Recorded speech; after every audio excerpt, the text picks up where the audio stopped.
Hello and welcome back.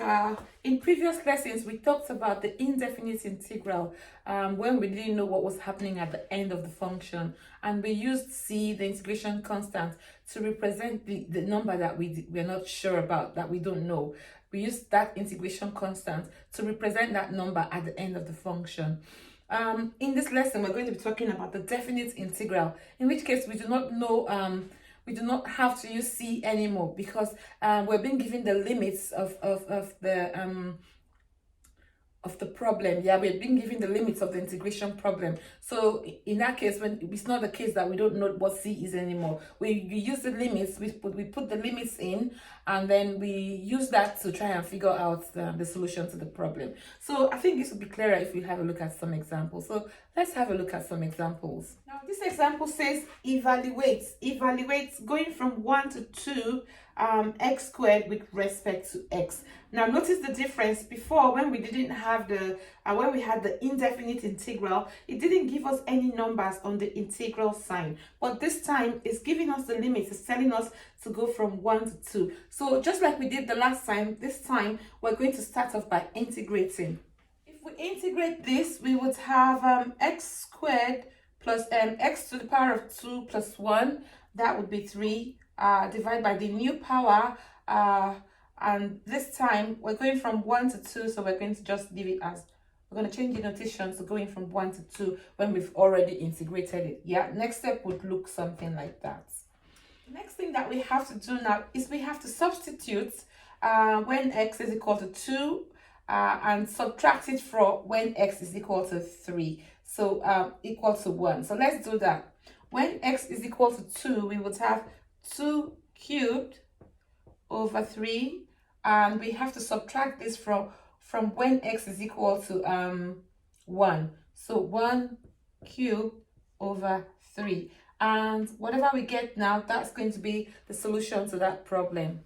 Now here's another example, and in this example it says evaluate going from 0 to 2, 3x squared plus 2x plus 5 dx. And I said to you in the first example, the first step to solving this problem is integrating. So step 1, integrate.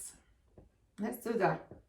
So we would have 3 times x to the power of 3 over 3 plus 2x to the power of 1 here, although we haven't written that down, but that would be 1. So 1 plus 1, that's going to be 2 over 2 plus 5x going from 0 to 2. Now the next step would be the step when we substitute it. We substitute 2 and 0. So substituting 2, we have 3 times 2 cubed over 3 plus 2 times 2 squared over 2 plus 5 times 2. We'll have a little bracket here, minus, you have to substitute 0, 3 times 0 cubed over 3 plus 2 times 0 squared over 2 plus 5 times 0. I think that part is going to come to 0 anyway, but you still have to write it down to show that you know what you're doing, okay? When you've written that down, then you know that the whole of that part is going to come to 0. Yeah, so we're going to evaluate just this part, and subtracting from 0, we're going to get the answer to be just that part anyway.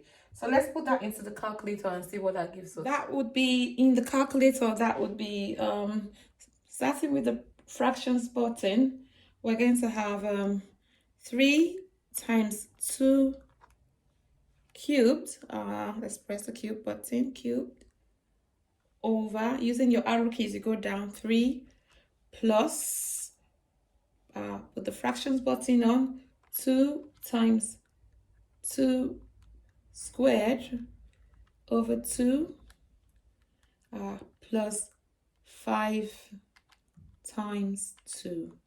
Yeah, and whatever that gives to us, that will be the answer. That is 22. So the answer to that problem would be 22, and 22 minus 0 is equal to 22. That is the solution to that problem. That is done.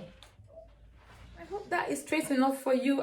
There will be problems on on the Weybridge website on Moodle. So you need to go and log on to your Moodle and complete the activity which have been set for you, which Rob and I have set for you on Moodle. Okay, thank you for watching. See you in the next one.